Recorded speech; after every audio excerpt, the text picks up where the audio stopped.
राजन्तमध्वराणां गोपामृतस्य दीदिः वर्धमानं स्वेदमे सनप्पितेव सूर्यमेघे सोपायनो भव सजस्वायः स्वस्तये। ओम धन्यवाद। स्वस्ति नस्तार्क्ष्यो अरिष्टनेमिः स्वस्ति नो बृहस्पतिर्दधातु सदमिद्वृधे असन्नप्रायवो रक्षितारो दिवे दिवे। ॐ देवानां भद्रा सुमतिर्यजोय स्वस्ति नस्तार्क्ष्यो अरिष्टनेमिः स्वस्ति नो बृहस्पतिर्दधातु। ॐ भद्रं कर्णेभिः शृणुयाम देवा भद्रं पश्येमाक्षभिर्यजत्राः स्थिरैरङ्गैस्तुष्टुवांसस्तनूभिर्व्यशेम हि देवहितं यदायुः। ॐ स्वस्ति पन्थामनुचरेम सूर्याचन्द्रमसाविव पुनर्ददताग्नता जानता सङ्गमेव हि। ॐ आनो भद्राः क्रतवो यन्तु विश्वतो दग्धासो अपरेतास उद्भिदः देवानो यथा सदमिद्वृधे असन्नप्रायुवो रक्षितारो दिवे दिवे।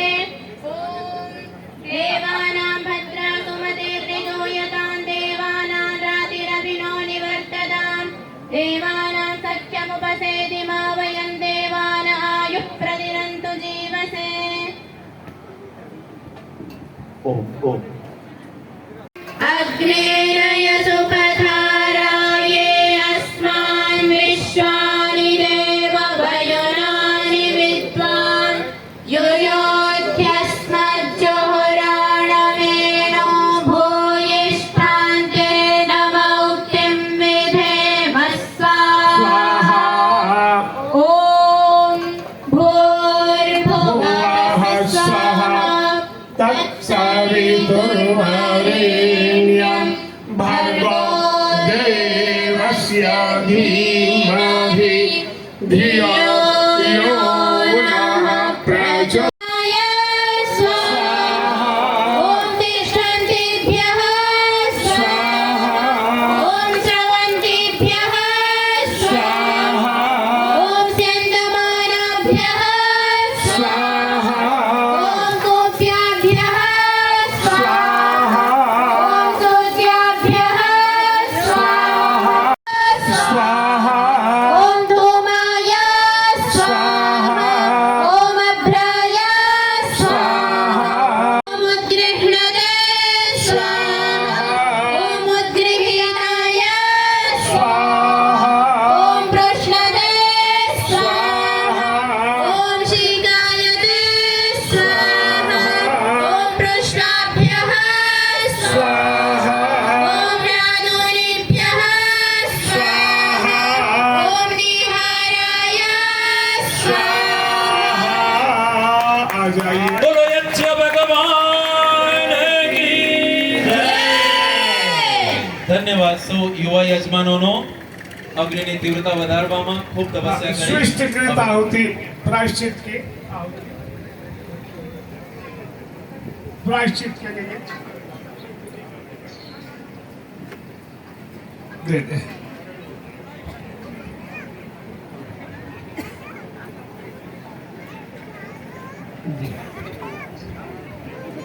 आप सभी स्थल है स्वाहाकार, वसटकार, हंतकार और स्वधाकार।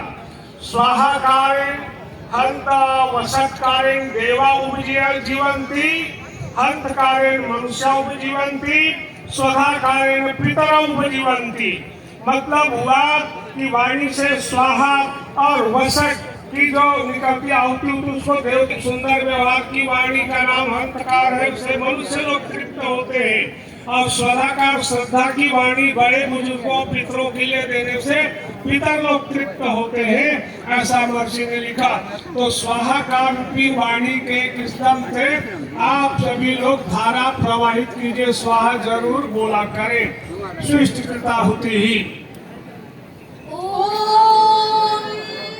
यलस्य कर्मणोऽत्यरीरिजयध्वंसो करोतु मे अग्नये शिष्टकृते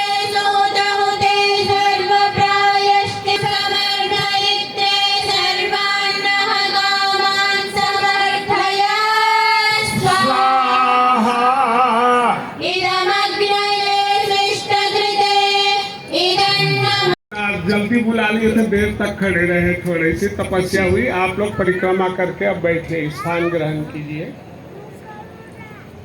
મહાનુભાવ પૂજ્ય આચાર્ય શ્રી ગુરુજનો આપણને વારંવાર સ્વાહાકાર માટે પ્રેરિત કરી રહ્યા છે. યજ્ઞ બ્રહ્માની પરિધિમાં છીએ આપણે. આખી યજ્ઞશાળા યજ્ઞ બ્રહ્માના અધ્યક્ષ પદ પર સંચાલિત છે. પૂજ્ય ગુરુજનોને આપણે યજ્ઞ બ્રહ્મા તરીકે નિયુક્ત કર્યા છે. એમનો આદેશ, એમનું માર્ગદર્શન આપણા માટે અનિવાર્ય આજ્ઞા છે. યજ્ઞ બ્રહ્માના આદેશ પ્રમાણે સમર્પિત રહીને એમની આજ્ઞાનું પાલન કરવું એ આપણું પ્રથમ કર્તવ્ય છે. આ અનુષ્ઠાનમાં તો કૃપયા યજ્ઞ બ્રહ્માના આદેશને, આજ્ઞાને આપણે સમર્પિત શ્રદ્ધાપૂર્વક પાલન કરીએ અને અન્ય વ્યવહારિક ચર્ચાઓ ન કરતા સ્વાહાકાર સૌ બોલીએ અને આપણી સ્વાહાકારની ધ્વનિ આસપાસના પર્યાવરણને, વાયુમંડળને આંદોલિત કરે અને આપણી મનોકામના પૂર્ણ થાય એ ભાવ પણ હૃદયમાં બનાવી રાખીએ. નવા સત્રના યજમાનો આપણી વચ્ચે ઉપસ્થિત થઈ રહ્યા છે. પૂર્વ યજમાનોને આશીર્વચનની પ્રક્રિયા ચાલી રહી છે. જીવ કલ્યાણ સમિતિના આમંત્રણને માન આપીને આ પવિત્ર વિસનપર ભૂમિ પર પધારેલા સૌ અતિથિ મહાનુભાવોનું, દાનદાતાઓનું સમિતિ પુનઃ હાર્દિક સ્વાગત કરે છે. ઇતિ ઓમ સૌ.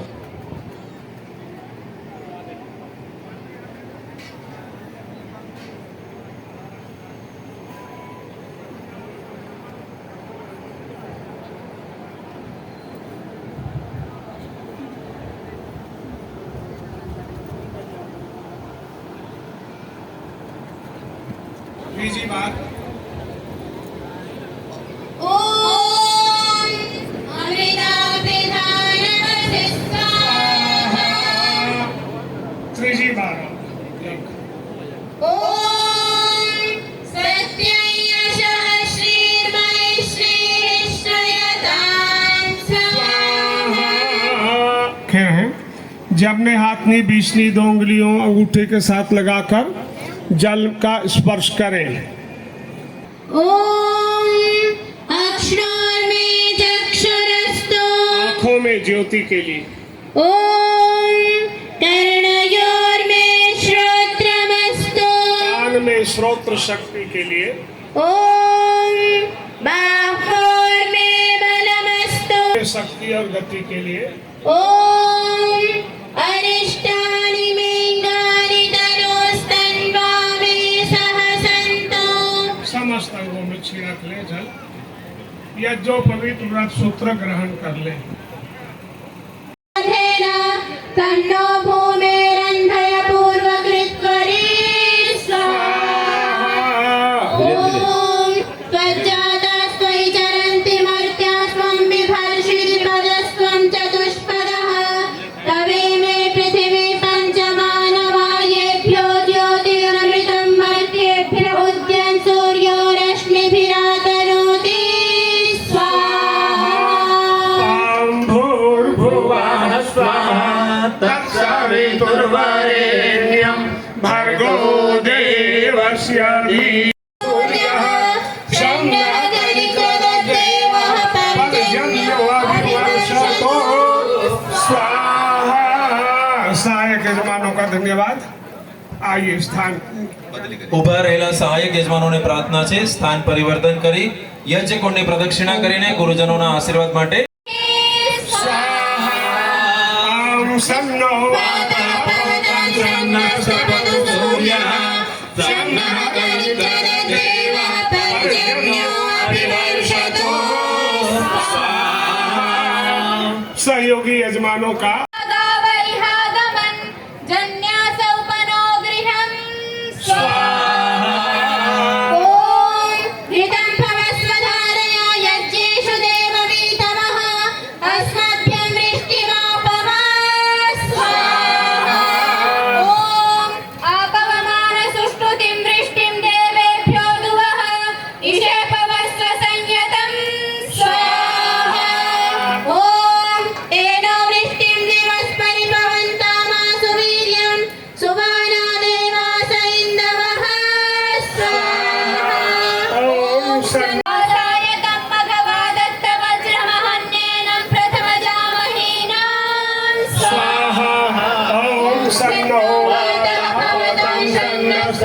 सूर्यः शम्भुर्गणदेवः पर्जन्यो अभिवर्षतो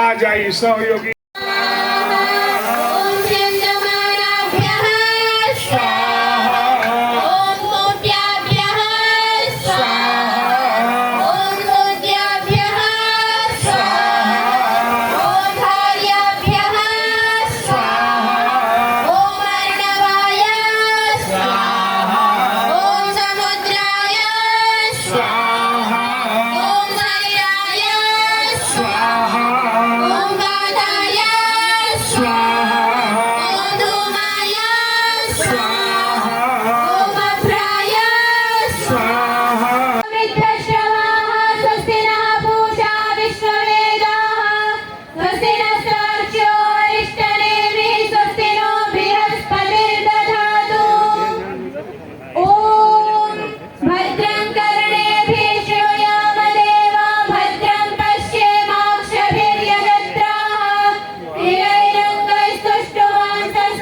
हिरैरङ्गैस्तुष्टुवांसस्तनूभिर्यशेमहि देवहितैयदायुः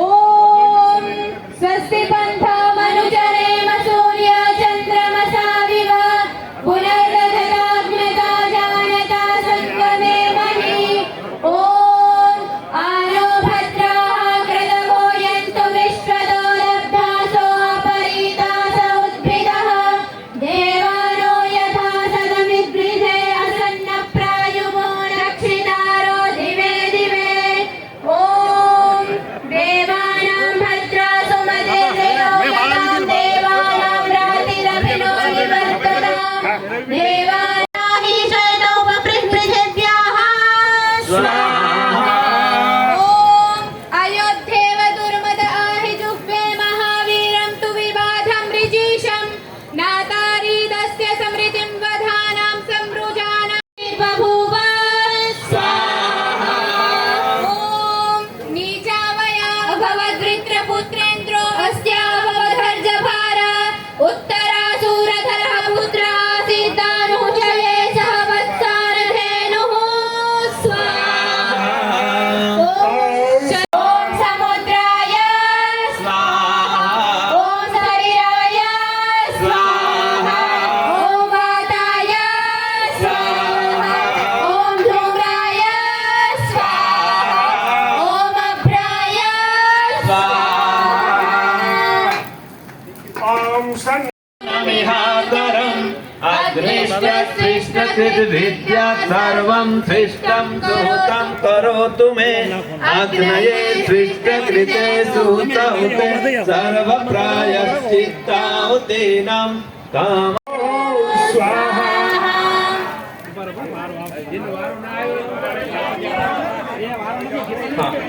બીજા બાળકોને અવસર स्वाहा ॐ महावर्णः सरस्वती प्रचेतयति केतुना धियो विश्वा विराजते स्वाहा ॐ सावधाना सरस्वती वाजेभिर्वाजिनीवती यज्ञं वष्टो धिया वसुः धियो यो नः प्रचोदयात् स्वाहा ॐ पावकानः सरस्वती वाजेभिर्वाजिनीवती यज्ञं वष्टो ॐ सूर्याभ्यः स्वाहा ॐ भार्याभ्यः स्वाहा ॐ अर्णवाय स्वाहा ॐ समुद्राय ॐ स्तरयते स्वाहा ॐ अवस्फुर्यते स्वाहा ॐ वर्षते स्वाहा ॐ अववर्षते स्वाहा ॐ उग्रं वर्षते स्वाहा ॐ शीघ्रं वर्षते स्वाहा हूँ जिसने जैसा कर्म किया है जिसने जैसा कर्म किया है वैसा ही फल देता हूँ ए मानव विश्वास कर ले कर्म फल का मैं दाता हूँ जिसने जैसा कर्म किया है वैसा ही फल देता हूँ। ऐ मानव विश्वास कर ले, वेद ज्ञान का मैं दाता हूँ। ऐ मानव विश्वास कर ले, वेद ज्ञान का मैं दाता हूँ। सृष्टि बनाना मेरा कर्म है, सृष्टि बनाना मेरा यज्ञ कर्म है। यज्ञ कर्म तुझे समझाता हूँ। ऐ मानव विश्वास कर ले, कर्म फल का मैं दाता हूँ। ऐ मानव विश्वास कर ले, ऐ मानव तू यज्ञ रचा ले।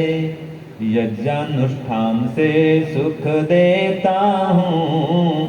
ऐ मानव तू यज्ञ रचा ले। जिसने यज्ञानुष्ठान न किया हो उसको सुख नहीं देता हूँ। ऐ मानव विश्वास कर ले, कर्म फल का मैं दाता हूँ। ऐ मानव विश्वास कर ले। तो जो यज्ञ माया स्वाहा, ओम अभ्राय स्वाहा, ओम मेघाय स्वाहा, ओम विद्योतमानाय स्वाहा, ओम सरयते स्वाहा, ओम स्फूर्जते स्वाहा, ओम वर्षते स्वाहा। ગણ, વડીલગણ, વેસલપર ગામના સર્વ સ્વજનો, પર્યાવરણ એ 21મી સદીનું સૌથી અગત્યનું એમ કહી શકાય કે જરૂરી એક યજ્ઞ છે. વિશ્વની સૌથી મોટી જો કોઈ ચિંતા હોય તો એ પર્યાવરણને જાળવવાની ચિંતા છે. આ ભૌતિક જીવનની અંદર આપણે કુદરતથી સતત દૂર જતા રહ્યા અને આ કુદરતને એટલું બધું નુકસાન કર્યું કે આપણે આપણા પોતાના સ્વાર્થ માટે પશુ પક્ષીઓ, વનસ્પતિ અને કુદરતી સાધન સંપત્તિઓને આપણે આપણા સ્વાર્થ માટે વાપરતા રહ્યા. પરંતુ કુદરતે આપણને જે આપ્યું એને એમ કહી શકાય કે શ્રદ્ધાપૂર્વક વાપરવાની જરૂર હતી.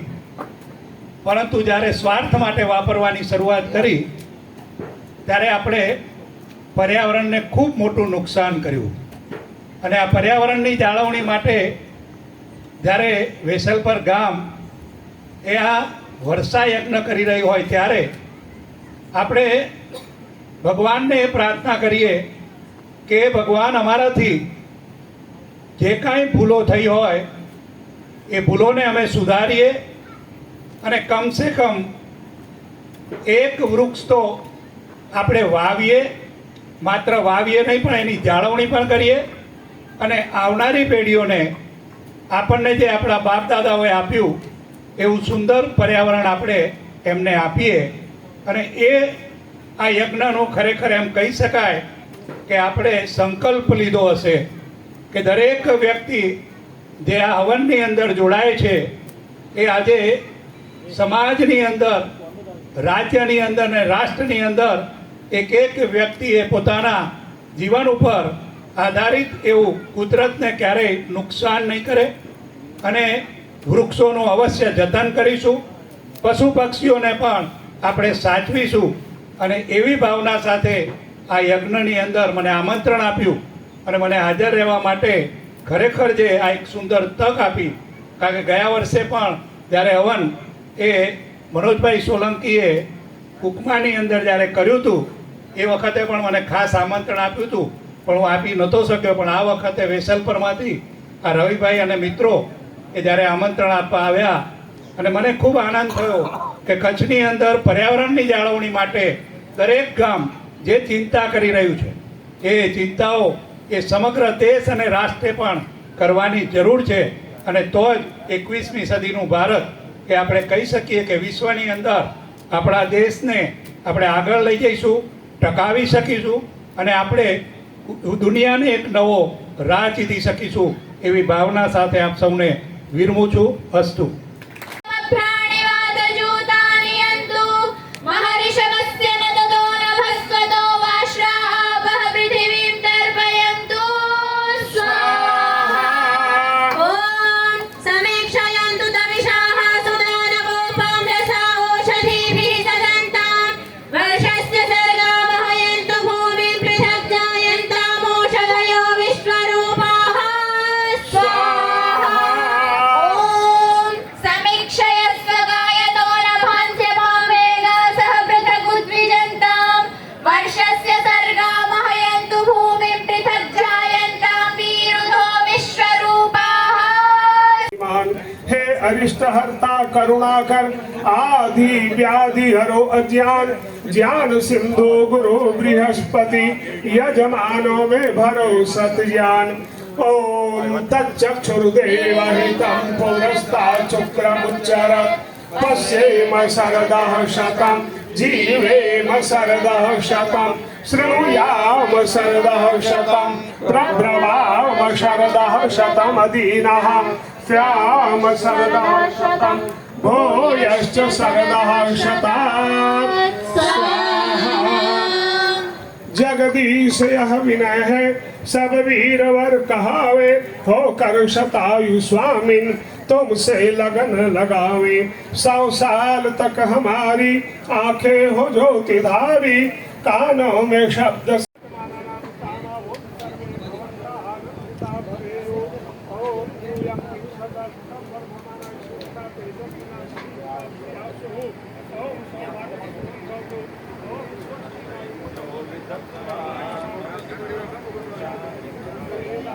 પ્રમુખ હંસરાજભાઈ,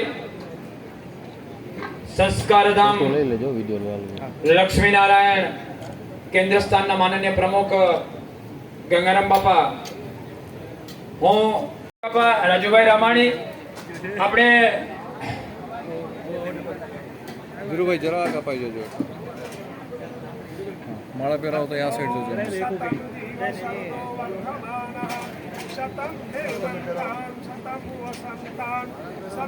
મોટી લંપા આવી જાઓ. એક વાર હા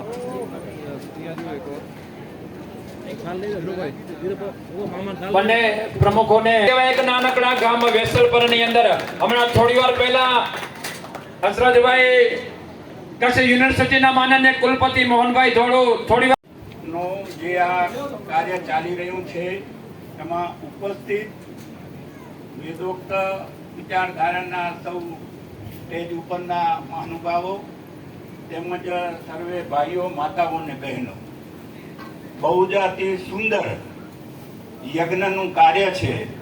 પણ આ કલિકાળની અંદર આપણે યજ્ઞ ભૂલી ગયા છીએ. યજ્ઞનું એક બહુ જ મહત્વ છે અને મંત્રોની તાકાત છે. આપણે શાસ્ત્રોની અંદર વાંચતા હોઈએ કે મંત્ર શક્તિથી વરસાદ વરસે, મંત્ર શક્તિથી અગ્નિ પ્રગટ થાય. આ બધું શાસ્ત્રોની અંદર આપણા પુરાણોમાં ઋષિ મુનિઓ કરતા એ આપણે વાંચીએ છીએ. પણ આ કલિકાળની અંદર આપણે યજ્ઞ ભૂલી ગયા છીએ. ઘણા ભાઈઓને જ્યારે આપણે આપત્તિ આવે ત્યારે આપણે ભગવાન સાંભળે. ઘણા આપણે જ્યારે કોરોના આવ્યો 1920ની સાલમાં ઘરમાં બધા ભરાઈ ગયા હતા ત્યારે વોટ્સએપના માધ્યમથી ઘણું બધું આવતું. લગભગ 50-60% ઘરોઘર યજ્ઞ ચાલુ થઈ ગયા હતા. ને હવે કે આ યજ્ઞ ચાલુ કરશો તો આ કોરોનાના તત્વો બળી જશે. અમારા ઘરમાં પણ અમે અહીંયા 24 આપણે દરેક રોજ યજ્ઞમાં ચાલુ કરી દીધા હતા. પણ આપણે જે આ ભૂલી ગયા, પાછું જે કોરોના હાલ્યો ગયો અને બધું બરોબર થઈ ગયું એટલે યજ્ઞ ભૂલાઈ ગયો. એટલે અમારા ઘરમાં હવે છોડે ભૂલી ગયા યજ્ઞને. પહેલા રોજ સવારે યજ્ઞ કરતા, જ્યાં માથે બીક હતી ભગવાનની. એટલે એટલે આ બધું જે આપણે ભૂલી ગયા છીએ.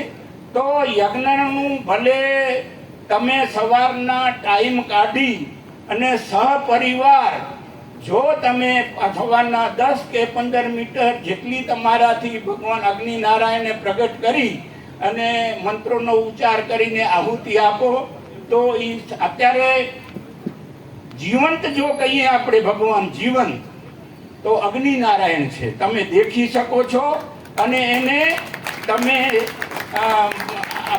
પ્રગટ ભગવાન છે એની આવું કરી શકો છો. અત્યારે હાથ નાખો તો તમને ખબર પડે કે બળી રહ્યો, એટલે એ જીવતા ભગવાન. અને અત્યારે અહીંયાથી પણ જોઈ શકો છો કે જ્વાળા પ્રગટે છે. એટલે આપણે આ અગ્નિનું યજ્ઞનું બહુ મહત્વ છે. 3 વર્ષ થઈ ગયા છે. આપણે ભાઈ હતા આપણે લક્ષ્મીનારાયણ સંસ્કાર કેન્દ્રની અંદર વરસાદ નહોતો હતો એટલે અમે બ્રાહ્મણોને કહીને પર્જન્ય યજ્ઞનું આયોજન કર્યું અને 48 કલાક રાત અને દિવસ કન્ટિન્યુ 48 કલાક રાત ને દિવસ કન્ટિન્યુ મંત્રોની આહુતિ અને યજ્ઞ ચાલુ કર્યો અને 48 ને કને ભગવાનને આવવું જ પડે ને વરસાદ વરસી પડ્યો. એટલે આ મંત્રોની તાકાત છે, શબ્દની તાકાત છે. એટલે આજે પણ કલિકાળની અંદર જો સારા વિચારો અને સારા મંત્રોથી આપણે ભગવાનને આરાધ કરીએ તો ભગવાનને આવવું પડે ને પડે જ. જેવી જેની શ્રદ્ધા, જેમાં જેની વિશ્વતા, જે જેને માનતા હોય એને પણ દ્રઢ મનોબળ મક્કમ રાખી દ્રઢ વિશ્વાસથી આપણે ભગવાનનું કાર્ય કરીએ તો ભગવાન આપણું કાર્ય સફળ કરે. અસ્તુ. ધન્યવાદ. આપ સૌએ જે આ કાર્ય ઉપાડ્યું છે આ ગામને પણ ખૂબ ધન્યવાદ છે. આવા કાર્યક્રમ થતા રહે અને આવું સારા કાર્યો થાય અને આવું આપણું ધર્મના કાર્યો કરતા રહી એવી અસ્તુ. ભગવાન લક્ષ્મીનારાયણ ને મા કુળદેવી ઉમિયા પાસે પ્રાર્થના. અસ્તુ. ધન્યવાદ. વેસલપર ગામ મધ્યે એક આ મહાયજ્ઞ જે થઈ રહ્યો છે એમાં ઉપસ્થિત મંચ ઉપર પરમ આદરણીય સર્વે સંતગણ, ઉપસ્થિત સૌ માતાઓ, ભાઈઓ અને બહેનો, વેસલપર ગામ આમ પણ પાટીદાર સમાજ માટે એક પ્રસાદીનું ગામ કહેવાય તો કહી શકાય. પાટીદાર જ્ઞાતિ સનાતન ધર્મથી વિમુખ થઈ ગઈ હતી અને એવા સમયમાં આ ગામના પરમ આદરણીય કાનજી બાપા, કાનજી ગોપાલ, આજે વાંઢાએ ઉમિયા માતાજીને વાંઢાએ જે તીર્થ છે એ પાટીદાર જ્ઞાતિ માટે, આપણા માટે દીક્ષાની ભૂમિ છે. આપણે સનાતન ધર્મની દીક્ષા મળી હોય તો એ જગ્યામાંથી મળી છે. આપણે જે ધર્મ ચૂકી ગયા હતા એ ધર્મનું જે આપણે ઉમિયા માતાજીનું મંદિર જ્યારે પહેલું સ્થાપના કરી એમાં માત્ર ને માત્ર 5 જણા આગળ આવ્યા હતા. એમાં વેસલપરના કાનજી બાપા, કાનજી ગોપાલ, ધીરુભાઈના દાદા હતા. એટલે અમે તો માટે ખૂબ આનંદની વાત છે કે આ આખી યજ્ઞની પરંપરા ઉદયરામજી મહારાજે તે વખતે 16 સંસ્કારની વાત કરી હતી. પાટીદાર સમાજ આ 16 સંસ્કારથી વિમુખ થવા માંડી ગયો હતો અને થઈ ગયો હતો. ત્યારે આ 16 સંસ્કારની આજથી 80 વર્ષ પહેલા આપણને જે દીક્ષા આપી એ દીક્ષા ભૂમિમાં કાનજી બાપાનો મોટો ઋણ છે. એટલે હું આ વાત તમને કરી રહ્યો છું. 16 સંસ્કારમાં બધા સંસ્કાર આવી જાય અને યજ્ઞ વિના બધું અધૂરું હોય. કોઈ પણ કાર્ય છે એ યજ્ઞ વિના અધૂરું હોય.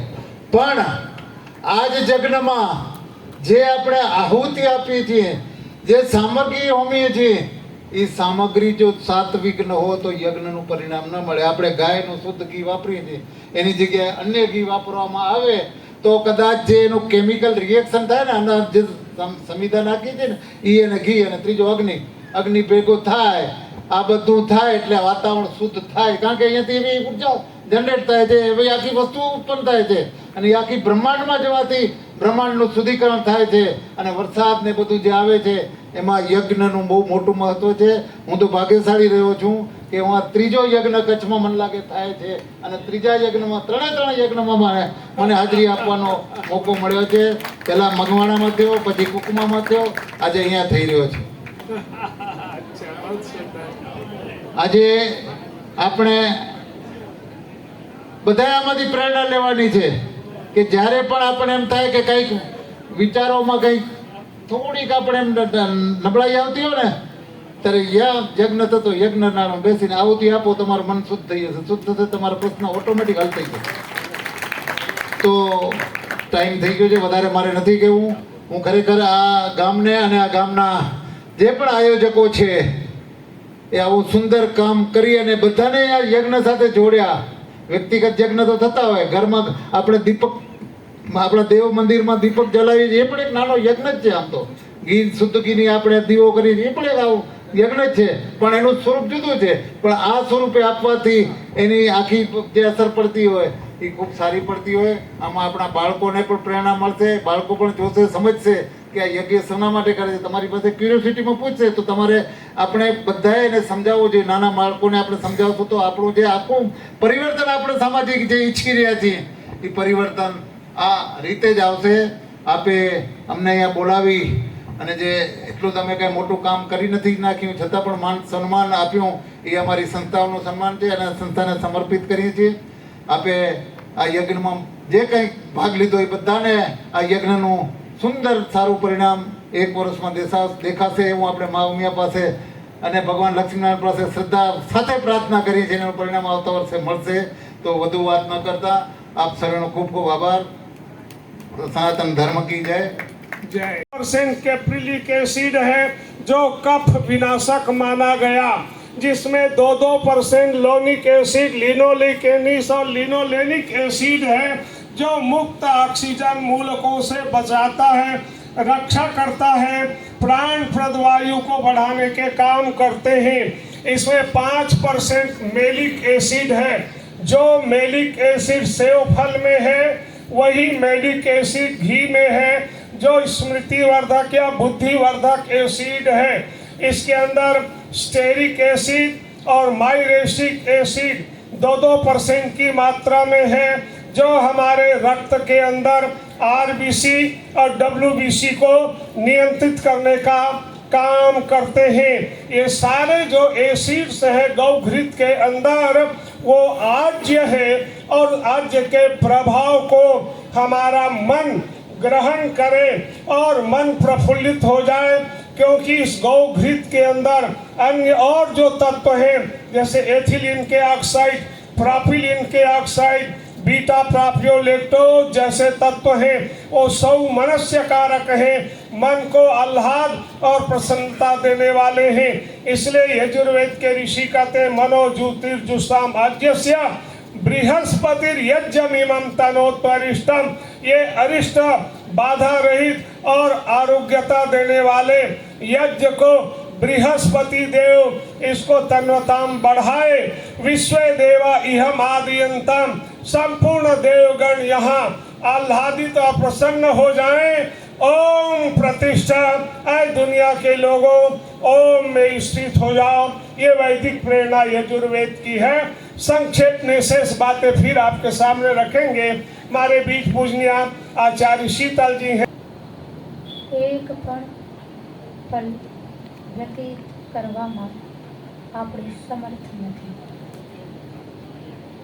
એ પરમ પિતા પરમાત્માને પ્રાર્થના કરીએ.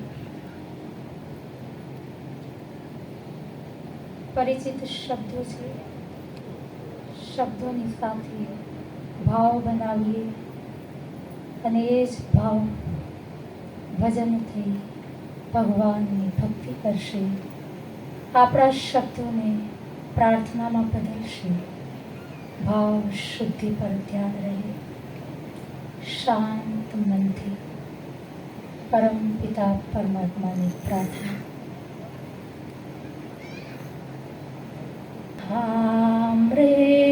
મૃત્યુમાંથી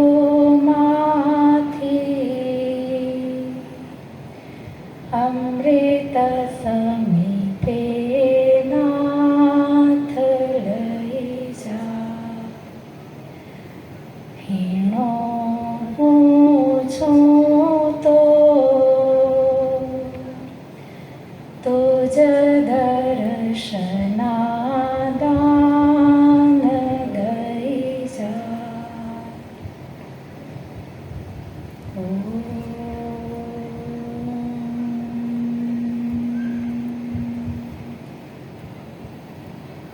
શબ્દને આપણે બધાએ સાંભળ્યો છે. કોને કહેવાય હું ચર્ચા થોડી વાર પછી કરવાની છું. પણ વેદની અંદર મંત્રની ઉપર ઋષિનું નામ લખેલું હોય છે. એ ઋષિ કોને કહેવાય? તો પ્રશ્નનો જવાબ છે જે મંત્રના અર્થને ઓળખે છે, જાણે છે, જેણે અર્થને જોયો છે, જે અર્થનો દ્રષ્ટા છે, એને ઋષિ કહેવાય. સામાન્ય માણસ ઋષિ ન બની શકે, એના માટે વિશેષ દૃષ્ટિ જોઈએ. તો વિશેષ અર્થ માટે વિશેષ દૃષ્ટિ. જે અર્થ આપણી વચ્ચે લુપ્ત થઈ ગયો હતો, યજ્ઞથી વર્ષા. ગીતાની અંદર પણ તમે સાંભળ્યું હશે કે યજ્ઞથી વરસાદ થાય છે. બહુ પ્રસિદ્ધ મંત્ર છે. અન્નાદ ભવંતી ભૂતાની પર્જન્યાદ અન્ન સંભવ યજ્ઞાત ભવતી પર્જન્ય. ગીતાનો મંત્ર છે.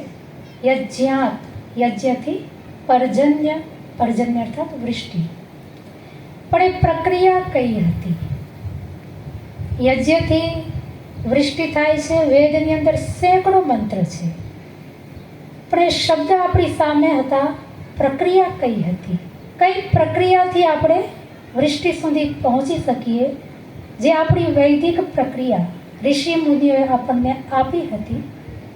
પણ મહાભારતના કાળ પછી જેવી રીતે પરમ દિવસ મેં કહ્યું હતું, લાંબો કાળ વ્યતીત થઈ ગયો. આપણે આપણા સનાતન વૈદિક ધર્મથી બહુ દૂર નીકળી ગયા. ઘણી બધી પ્રક્રિયાઓ આપણે ખોઈ ચૂક્યા. એમાંની એક પ્રક્રિયા વૃષ્ટિ યજ્ઞની પ્રક્રિયા, જે આપણને નહોતી દેખાતી. પણ આપણું સૌભાગ્ય છે કે શ્રદ્ધેય આચાર્યજી કમલદેવજી આપણી વચ્ચે છે. જેવી રીતે વેદના મંત્રોના ઋષિ, જે દ્રષ્ટા હોય, વેદના અર્થને ઓળખવાવાળા હોય અને જનસાધારણને ઉપલબ્ધ કરાવવાવાળા હોય, એને ઋષિ કહેવાય છે. એવી જ રીતે વૃષ્ટિ યજ્ઞના ऋषि આપણે કહીએ તો શાયદ અતિશયોક્તિ નહીં હોગી. દ્રષ્ટા, જે આજ કળિયુગને આપણે કહીએ ભાઈ કળિયુગ છે, કળિયુગ છે, કળિયુગ છે. કળિયુગ તો એક સમયનું નામ છે. કળિયુગથી કોઈ ધર્મની અંદર પરિવર્તન નથી થતું. પરિવર્તન આપણા વિચારોથી થાય છે. ધર્મથી આપણે દૂર થઈ ગયા, પણ આપણી ઉપર ઈશ્વરની કૃપા સમય સમય પર થતી જ રહેતી હોય છે. તો ઈશ્વરની કૃપાથી આપણને શ્રદ્ધેય આચાર્યજી મળ્યા છે, જે આ વૃષ્ટિ યજ્ઞના દ્રષ્ટા છે, વૃષ્ટિ યજ્ઞના ઋષિ છે. એમના દર્શન કરવાની આપણને તક મળી છે.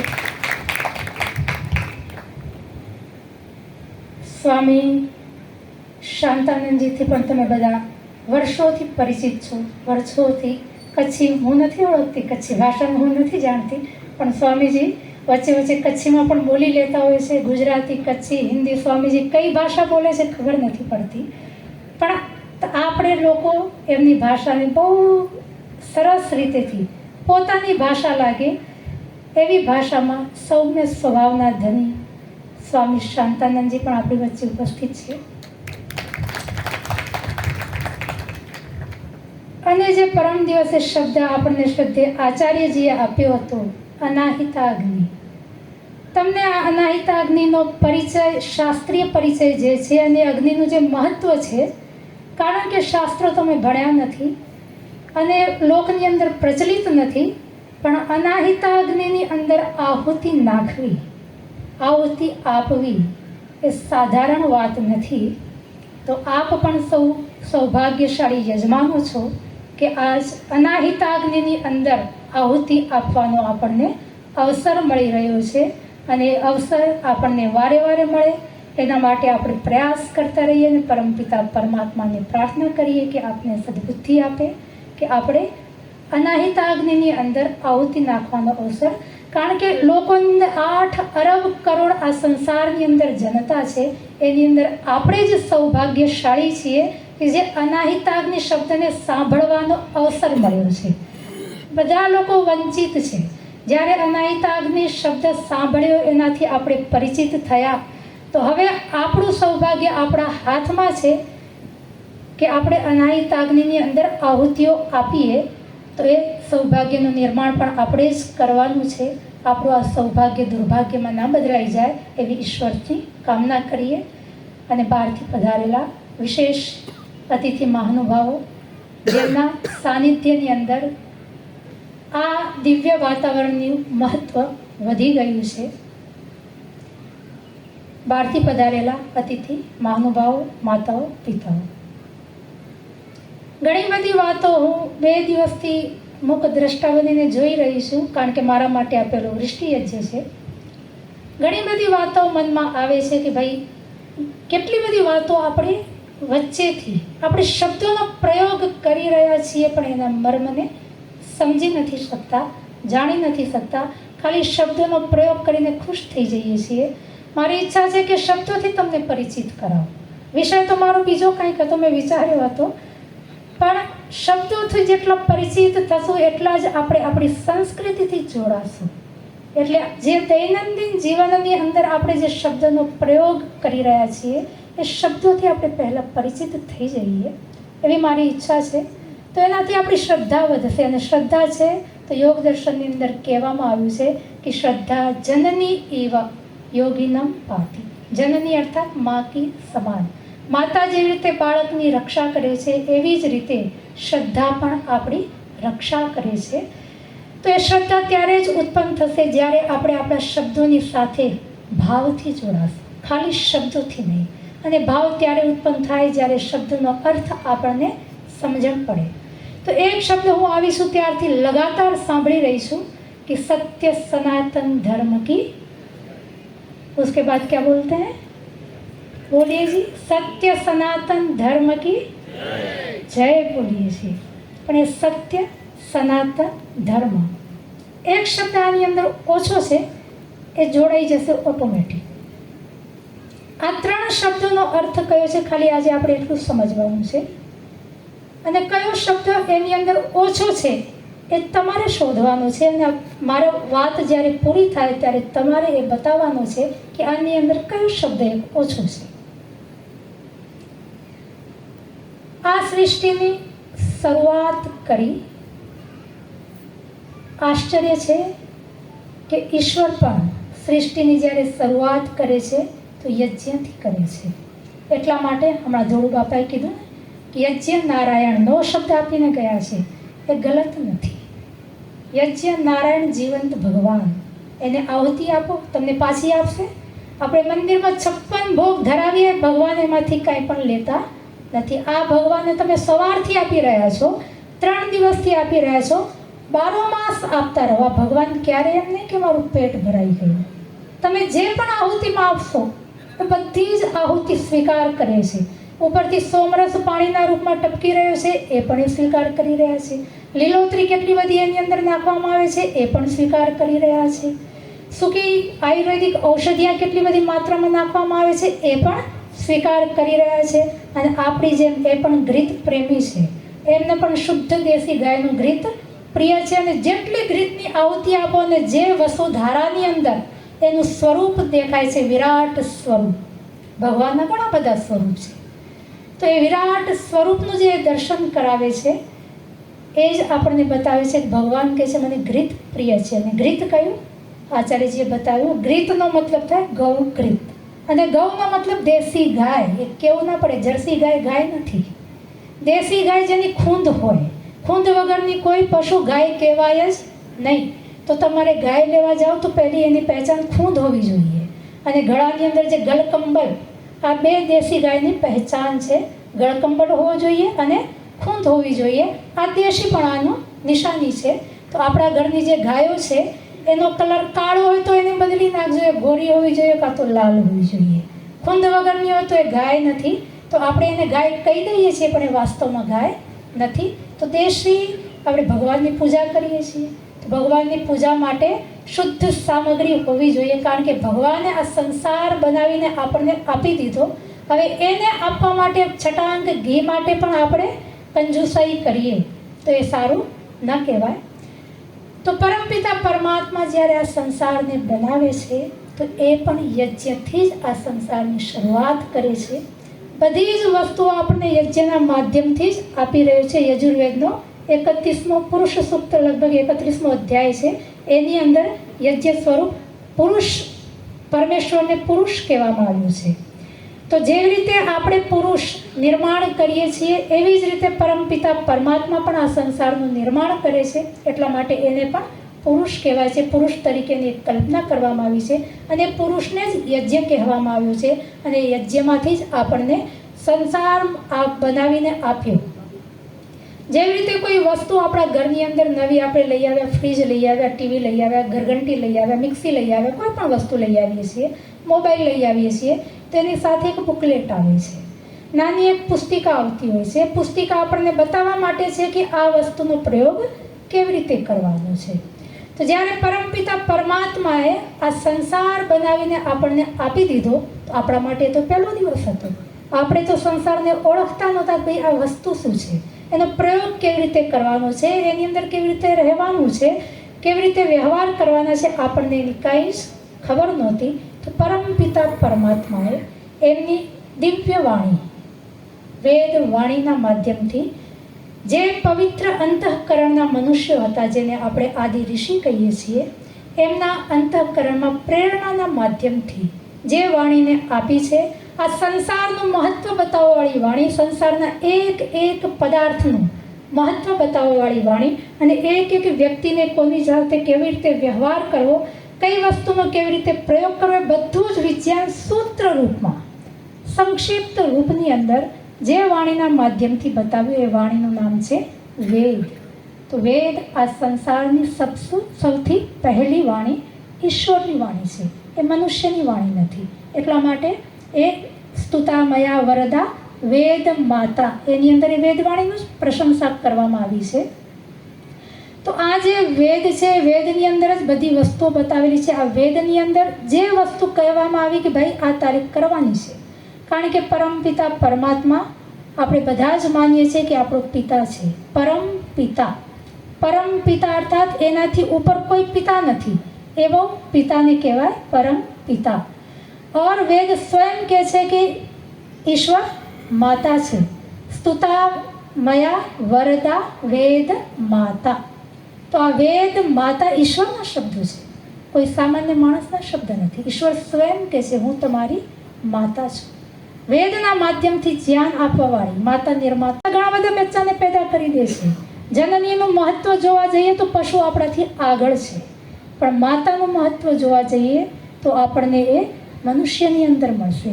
એ જે શક્તિ છે, માતૃત્વ શક્તિ, નિર્માણની શક્તિ, પરમપિતા પરમાત્માએ સાક્ષાત સ્ત્રીને આપેલી છે. એટલા માટે સ્ત્રીને નારાયણ કહેવામાં આવે છે. એક નારાયણ છે. કોઈ પુરુષને સંસારની અંદર નારાયણ કોઈ નથી કહેતું, ભૂલથી પણ નથી કહેતું, કહેશે પણ નહીં, પણ સ્ત્રીને નારાયણી કહેવામાં આવે છે. ઈશ્વર પરમપિતા પરમાત્માએ આ સંસાર બનાવ્યો અને સંસાર બનાવ્યા પછી બાકીનો જે સંસાર છે ઈશ્વરે સ્ત્રીને આપી દીધો અને સ્ત્રીને કહ્યું હવે બચેલો જે સંસાર છે, માનવ સંસાર, એ તને સોંપ્યો, તો તારી ઈચ્છા પ્રમાણે બનાવ અને આ નારાયણનું પદ મેં તને આપ્યું, પણ જે સંસાર તું બનાવીશ એ સંસાર જ તને સુખ અને દુઃખ આપશે. તો વિવેકપૂર્ણ ઢંગથી તારે સંસારનું નિર્માણ કરવાનું છે. જેવો બનાવીશ એવો આ સંસાર બનશે. એટલા માટે નારાયણે પોતાની શક્તિ, નિર્માણની શક્તિ સ્ત્રીની અંદર આપી અને સ્ત્રીનું એ સ્વરૂપ, સ્ત્રીના ઘણા બધા સ્વરૂપ છે. સ્ત્રી બહેન પણ છે, સ્ત્રી ભાભી પણ છે, સ્ત્રી પત્ની પણ છે, સ્ત્રી વધુ પણ છે, ઘણા બધા. પણ નારાયણે પોતાની શક્તિ સ્ત્રીના જે સ્વરૂપની અંદર આપી છે એ સ્વરૂપ છે માતાનું. માતા નિર્માત્રી કહેવાય છે, એટલા માટે એને નારાયણ કહેવાય છે. તો ઈશ્વરે આ સંસાર બનાવ્યો. સૌથી પહેલો જે વાણી ઈશ્વરે આપણને આપી એ વાણી છે વેદ વાણી. આ સંસારમાં કેવી રીતે રહેવાનું છે એનો ઉપદેશ જેની અંદર કરવામાં આવ્યો છે એ વાણી વેદવાણી. એની અંદર ઈશ્વરે જે કીધું છે કે ભાઈ આ કામ તારે કરવા જોઈએ અને આ કામ તારે, બસ બે જ વાણી છે, વિધિ અને પ્રતિષેધ. બાકી સ્તુતિ પણ છે. ઈશ્વરે કીધું છે કે જ્યારે તને સમસ્યા આવે, જ્યારે તને એમ લાગે કે હું એકલો થઈ ગયો છું તો મારા દરવાજા હંમેશા ખુલ્લા છે. પણ આપણે કોઈના ઘરની અંદર પ્રવેશ કરીએ તો કંઈક આપણને બોલવું પડે, પરમિશન લેવી પડે, અનુમતિ લેવી પડે. બોલ્યા વગર આપણે એની અંદર પ્રવેશ ન કરી શકીએ, અને કરીએ તો અદૃષ્ટતા કહેવાય. તો ઈશ્વરે પણ ઈશ્વરની અંદર પ્રવેશ કરવો હોય, ઈશ્વરની સમીપ જવું હોય તો સ્તુતિ મંત્રો પણ એની અંદર આપ્યા છે કે તું આમ સ્તુતિ મંત્રનો પ્રયોગ કરીને મારી સમીપ આવી શકે છે. તો પ્રાર્થના, ઉપાસના અને સ્તુતિ મંત્રોનું સમુદાય જેની અંદર વિધિ અને નિષેધ કે સંસારની અંદર શું કરવું અને શું ન કરવું. ઈશ્વરે જે કીધું કે આ વસ્તુ તારે કરવી, સત્ય બોલવું ઈશ્વરનો આદેશ છે, અહિંસાનું પાલન કરવું ઈશ્વરનો આદેશ છે, ગામમાં હિંસી પશુઓ, ઘણા બધા મંત્રો છે. ચોરી ન કરવી ઈશ્વરનો આદેશ છે, જુઓ વ્યસન ન કરવું, જુઆ ન ખેલવું, વ્યભિચાર ન કરવો આ ઈશ્વરનો નિષેધ છે. તો અમુક કરવું એ રૂપમાં આપેલું છે, અમુક ન કરવું એ રૂપમાં આપેલું છે. તો જે ઈશ્વરે કીધું કે આ તારે કરવાનું છે એને કરવું, ઈશ્વરે કીધું કે ભાઈ આ કામ તારે નથી કરવાના એને ન કરવું, આને કહેવાય ધર્મ. ધર્મ જેને આપણે ધારણ કરી શકીએ, જેને આપણે જીવી શકીએ. ખાલી જય નથી બોલાવવાની. ધર્મ આપણા આચરણમાં ઉતરે તો ધર્મ. ખાલી વાણીની અંદર જ હોય, પુસ્તકોની અંદર હોય, શાસ્ત્રોની અંદર હોય તો એને ધર્મ ન કહેવાય. તો આપણો ધર્મ કયો છે એને સરળતાથી ઓળખવું હોય તો મનુસ્મૃતિ એની અંદર બહુ સરળતાથી એ જ વૈદિક ધર્મનું વર્ણન કરવામાં આવ્યું છે. અને એ જ મનુસ્મૃતિની અંદર જે વર્ણિત ધર્મ છે એ જ તમને રામાયણમાં પણ મળશે, એ તમને મહાભારતમાં પણ મળશે, અને ગીતાની અંદર પણ એ જ ધર્મનો ઉલ્લેખ કરવામાં આવ્યો છે. તો વેદનો જે વર્ણિત ધર્મ છે એને કહેવાય વૈદિક. નથી કરવાનું એનું નામ છે ધર્મ. તો આપણે આપણા જીવનની અંદર જોઈ લેવું જોઈએ કે આપણે કેટલું ધર્મનું પાલન કરી રહ્યા છીએ. કારણ કે વેદને ઓળખવું હોય તો એક સૌ સરળ સૂત્ર આપી દઉં કે વેદ આપણે ભણ્યા નથી તો કેવી રીતે ઓળખીએ કયો ધર્મ કયો અધર્મ. તો એક બહુ સરળ સૂત્ર મહાભારતની અંદર આપેલું છે કે આત્મનઃ પ્રતિકૂલાની પરેશાન સમાચરેત. આની અંદર વૈદિક ધર્મ સમાહિત થઈ ગયો. આત્મનઃ પ્રતિકૂલાની અર્થાત જે આપણને પસંદ નથી. શું પસંદ નથી? જે વાણી આપણને પસંદ નથી, જે વ્યવહાર આપણને પસંદ નથી, જે વિચારો આપણા માટે કોઈ બીજા લોકો કરે એ આપણને પસંદ નથી, એ વાણીનો પ્રયોગ મારે બીજા માટે નથી કરવાનો. એવા વ્યવહારો જે મને પસંદ નથી એ વ્યવહાર મારે બીજા સાથે નથી કરવાના. અને એ વિચારો મારા માટે કોઈ પોતાના મનની અંદર ઉઠાવે એ મને પસંદ નથી, એવા વિચારો મારે બીજાના માટે મનની અંદર નથી ઉઠાવવાના. વાણી, વર્તન, વિચાર, એ વાણી, વર્તન, વિચાર મારે બીજા પ્રત્યે નથી કરવાના જે મને પસંદ નથી. બસ આ આપણા એક એક વ્યવહારની અંદર આ સૂત્રને ઘટાડતા જઈએ અને જોતા જઈએ કે આપણા વ્યવહારની અંદર આ સૂત્ર ઘટે છે. જો ઘટી જાય તો એ વૈદિક ધર્મ, નથી ઘટતું તો એ વૈદિક ધર્મ નથી. આપણે એને છોડી દેવું જોઈએ. કારણ કે પરમપિતા પરમાત્માનો આદેશ છે કે આપણે વૈદિક ધર્મનું પાલન કરવાનું છે. તો ધર્મ શબ્દ આપણે ઓળખાઈ ગયો. બીજો શબ્દ છે સનાતન. એ આપણો પ્રિય શબ્દ છે અને હોવો પણ જોઈએ. એ આપણો જ શબ્દ છે. બીજી કોઈ સંસ્કૃતિ સભ્યતા પાસે આ સનાતન શબ્દ નથી, કારણ કે એ લોકો સનાતન નથી. આપણે જ સનાતન છીએ. પણ એ સનાતન શબ્દનો અર્થ શું? આજે આપણને એનાથી પરિચિત થવાનું છે. સનાતન દો શબ્દ છે, બે શબ્દ છે સનાતન શબ્દની અંદર. સના અર્થાત સદા સર્વદા, હંમેશાથી. તન મતલબ હોવાવાળું. સનાતન જે સદા કાળથી થાય છે, કાલે પણ હતું, આજે પણ છે અને આવતીકાલે પણ રહેશે. આ સૃષ્ટિથી પહેલાં પણ હતું, આ સૃષ્ટિમાં પણ છે અને આગળ આવવાવાળી સૃષ્ટિમાં પણ રહેશે. એ બધી જ વસ્તુઓને કહેવાય સનાતન.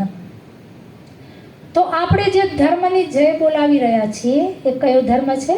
સનાતન. સનાતન અર્થાત જે હંમેશાથી હતો, આજે પણ છે અને જે હંમેશા રહેશે, એ ધર્મ કહેવાય સનાતન. જે અમુક પરિવર્તનના કારણે, કારણ કે સંસાર લાંબો ચાલી રહ્યો છે, એક સૃષ્ટિનો જે કાળ છે, વેદની અંદર વર્ણિત આ કાળ છે. એક સૃષ્ટિ જે બ્રહ્મનો દિવસ કહેવાય છે એનો કાળ છે 4 અરબ 32 કરોડ વર્ષ. આપને અરબ શબ્દ નથી સંભળાતો, આપણા હિસાબ ખાલી કરોડોમાં જ હોય છે, એટલે આપણને અરબ દેખાશે નહીં, પણ કરોડની પાછળ 3 મીંડા લગાવી દઈએ તો 4 કરોડ 3 અરબ થઈ જશે.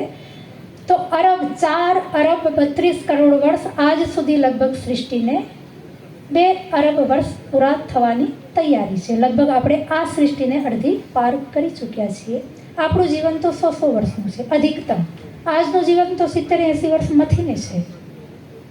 પણ આ સૃષ્ટિ જ્યારે બની એનાથી પહેલાં પ્રલયથી પહેલાં સૃષ્ટિ, જેવી રીતે દિવસ અને રાતનું ચક્ર ચાલે છે, એવી જ રીતે આ સૃષ્ટિ અને પ્રલયનું પણ ચક્ર સનાતન છે.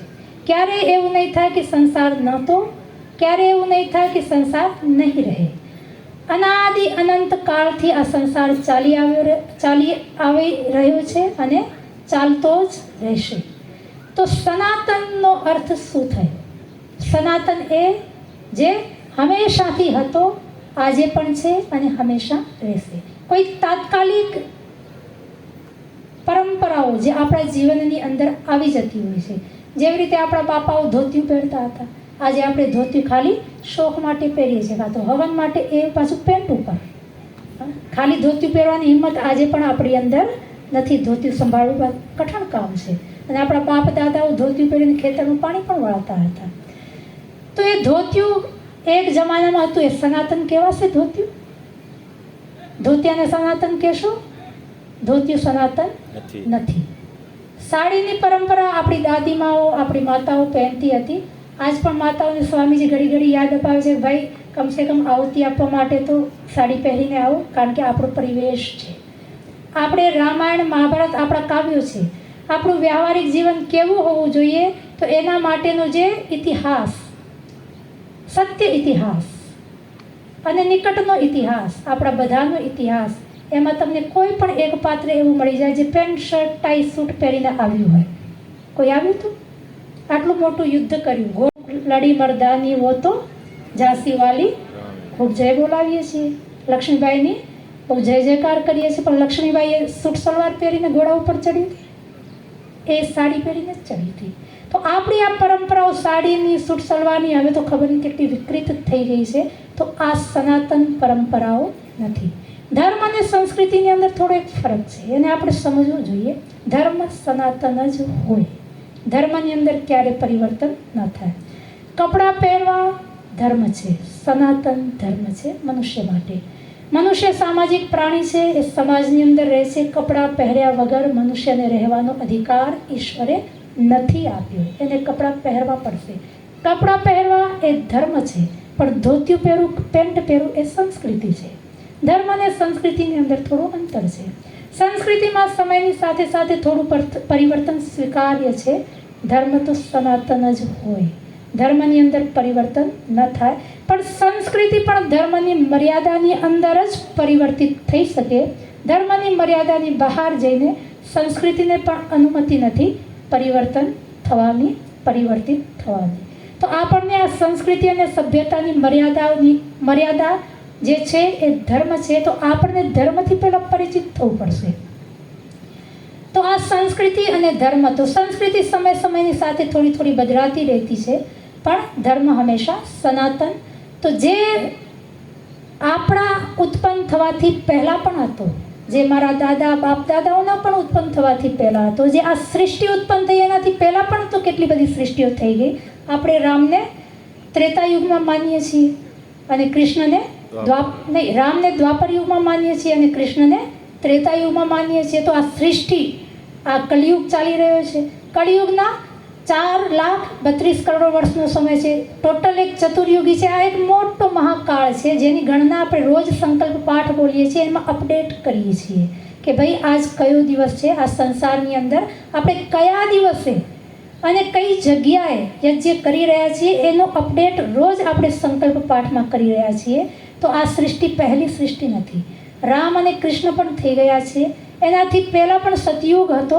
તો આ સૃષ્ટિ લગાતાર ચાલી રહી છે અને એક સૃષ્ટિની અંદર 1000 ચતુર્યુગીઓ હોય, લગભગ 2000 ચતુર્યુગી પૂરી થઈ આવી રહી છે. તો એક ચતુર્યુગીની અંદર જે કલિકાળ છે એ બહુ વિસ્તાર થઈ જશે તો અસંખ્ય સૃષ્ટિઓ વીતી ગઈ છે. એ વખતે પણ જે વિદ્યમાન હતું અને આગળ પણ અસંખ્ય સૃષ્ટિઓ થશે, એ વખતે પણ જે વિદ્યમાન રહેશે એને કહેવાય સનાતન. તો આ ધોતિયું, સાડી, ટાઈ, સૂટ એ સનાતન લગભગ સંભવ નથી. સમયની સાથે એની અંદર પરિવર્તન હોઈ શકે, પણ આપણે જે ધર્મની જય બોલાવીએ છીએ સનાતન ધર્મ, એ સનાતન ધર્મ કયો? એની અંદર મેં તમને એક પ્રશ્ન આપ્યો હતો કે એક શબ્દ મિસિંગ છે, એક શબ્દ ઓછો છે. તમને શું લાગે છે કયો શબ્દ ઓછો છે? વૈદિક. કારણ વેદ એ મારો વેદ નથી, એ આપણે બનાવેલો વેદ નથી. પરમપિતા પરમાત્મા જે આ સૃષ્ટિનો બીજ પ્રદાતા છે. ઈશ્વરને પિતા એટલા માટે કહેવામાં આવે છે કારણ કે બીજ આપે છે, આ સંસારનું રોપણ કરે છે અને પૃથ્વી એને વિસ્તાર આપે છે, એટલે પૃથ્વીને આપણે માતા કહીએ છીએ. તો આ ઈશ્વર, આ સૃષ્ટિ અનાદિકાળથી ઈશ્વર પણ છે, અનંત કાળ સુધી ઈશ્વર રહેવાનો છે. એટલા માટે પ્રત્યેક સૃષ્ટિની અંદર કારણ કે ઈશ્વરે આપેલો આ ધર્મ છે, એટલા માટે વેદ હંમેશા એક જ રહેશે. એક પણ સૃષ્ટિની અંદર વેદની અંદર પરિવર્તન થતું નથી, ધર્મની અંદર પરિવર્તન થતું નથી. રામ વખતે પણ વેદ આ જ હતા, કૃષ્ણ પણ જ્યારે ગુરુકુળમાં ભણવા ગયા હતા ત્યારે પણ વેદ આ હતા, અને આજે પણ એ જ વેદ છે, આગળ પણ એ જ વેદ રહેશે, કારણ કે આ ઈશ્વરની વાણી છે. મનુષ્યની તાકાત નથી કે ઈશ્વરની વાણીને આપણે પરિવર્તન કરી શકીએ, એટલી સામર્થ્ય આપણી અંદર નથી.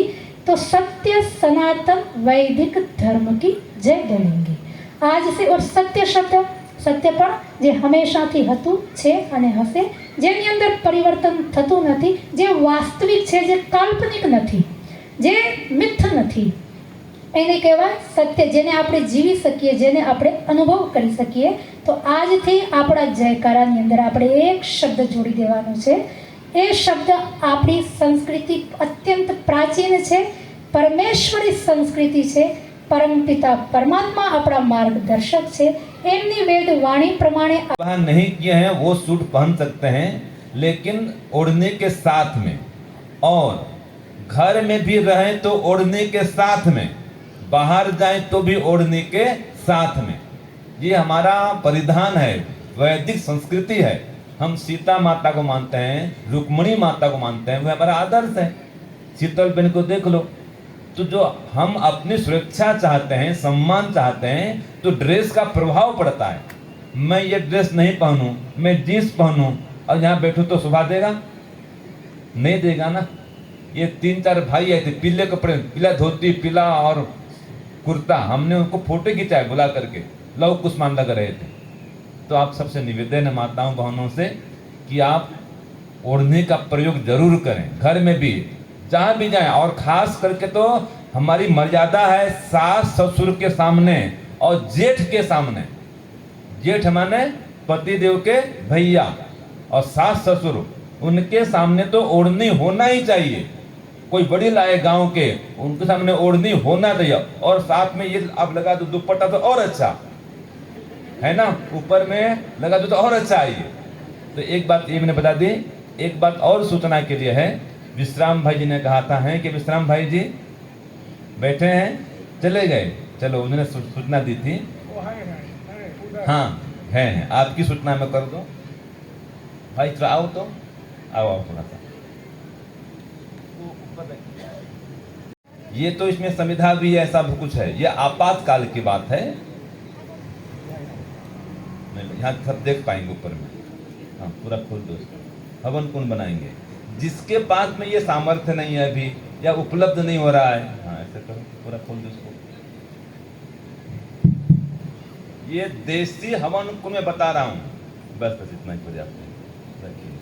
हम जब गांव में थे, आज भी ऐसे हवन करते हैं. बस ये देखो, ये हवन कुंड बन जाता है इस पर से.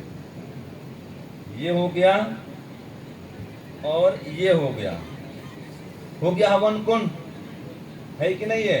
विश्राम भाई जी देख रहे हैं हवन कुंड. तो इसमें आप नीचे बालू रख दो. बालू, अगर फर्श है तो क्या कर देंगे? रेती, बालू रेती, तो रेती भर दो. और फिर इसमें आप लगा दो समिधा. आपका फर्श खराब नहीं होगा और काला भी नहीं होगा. और अगर आपको ऐसा लगता है कि ऊपर में जो छत है वो भी काला हो रहा है, तो उसके लिए पर्दा लगा दो। एक बार मैं गया था जयंत भाई पुकार के यहाँ, मुंबई रत्न घाटकोपर में, अपने पटीदार समाज के हैं। वो हर समय दिन भर लगाता है, 2 समय हवन करते हैं। मुंबई में 2 समय हवन करते हैं, बताइए। तो अगर ऐसा लगता है तो पर्दा लगा दो छत में, अथवा घर के बाहर बालकनी में करो। हमारे आए हैं सुरेश भाई जी के घर में भी यही स्थिति है, देख लो। और जिनके घर में बालकनी है, बाहर बालकनी में करें। नरसिंह भाई के यहाँ भी। हाँ, तो ये सब सुविधा है। तो आप जो है इस प्रकार से विधिवत घर में तो ऐसे करें। और ये नहीं हो पा रहा, संविधा नहीं है, सामग्री नहीं है, विशेष आपत्ति काल में इसका प्रयोग करें। जो नहीं आता है गायत्री मंत्र से हवन करें। तो इस प्रकार से हवन करेंगे तो देखो, अभी प्रधान जी भी, प्रमुख साहब ने कह दिया कि हम भी कोरोना काल में हवन करते थे, बराबर। तो जब हवन करते तो मैं तो आह्वान करता हूं कि पूरा पाटीदार समाज हवन करने लग जाए, तो जितनी जातियां हैं वो सबसे आगे बढ़ जाए। आगे तो है ही संस्कृति में, संस्कार में हम तो घूमते रहते प्रदेश भर में, देश भी विदेश भी, और विदेश में भी आपके समाज वाले हैं। मैं गया साउथ अफ्रीका में, वहां भी पाटीदार मिलते हैं। तो सभी देश विदेश में आपके सब समाज वाले हैं। तो मैं ये चाहता हूं, हाँ, और हवन करेंगे तो गौ माता की रक्षा भी होगी, गाय माता बच जाएगी, देसी गाय। तो बस आपसे ये प्रार्थना है, विनंती है कि आप घर में हवन शुरू करें और हमारा भी आना सार्थक करें। आचार्य जी कहाँ से आए? छत्तीसगढ़ से, और संजोग से मैं भी छत्तीसगढ़ से हूँ, दोनों एक ही प्रांत के रहने वाले हैं, बहुत दूर से आए हैं। तो आप हमारा भी आना सार्थक करो। सुरेश भाई जी, दोनों सुरेश भाई जी बहुत पुरुषार्थ करें, नरसिंह भाई जी, पूरी टीम है, जीव कल्याण समिति, पृष्ठीय समिति, और पूरे कच्छ के लोग लगे हुए हैं। लगम सिंह बापा, इसके सूत्रधार तो वही हैं। मैं तो कहता हूँ यहाँ के भीष्म पितामह हैं इस यज्ञ के। और ये 9वां हमारा वृष्टि यज्ञ है साहेब जी, 5वां तीसरा नहीं है, ये 9वां है। सबसे पहले शुरू किए थे लुड़वा में, फिर नखत्राना, मोमाई मारा, और ये मंगवाना और मेवासा, उगेड़ी, इन सब जगह में वृष्टि हो चुका है। और वही टीम रहती है, और भुज की हमारी माताएं बहनें सब जगह पहुंच जाती हैं, भुज की, नखत्राना की, और हर जगह जाकर के सहायता कर सेवा करती हैं। मुंबई से आते हैं, थाना से आ रहे हैं, देखो। तो आपसे निवेदन है कि आप भी जहां कहीं भी हवन हो वहां भी पहुंच जाएं, बिसलपुर वाले भी। अब आप हमारे मेंबर बन चुके हैं, जहां भी हवन कर रहे हैं आप हमारे मेंबर बन चुके हैं। और अगले साल हमारा प्लान है, योजना है कि जहां जहां भी वृष्टि यज्ञ किए हैं वहां वहां मैं पहले जाऊंगा, 1 सप्ताह पहले आ जाऊंगा। इस बार भी आया था, अगली बार फिर आऊंगा, और 8 दिन 10 दिन पहले सभी जगह प्रचार करूंगा, कंकुत्ती दूंगा, बुलाऊंगा, हवन करके आऊंगा।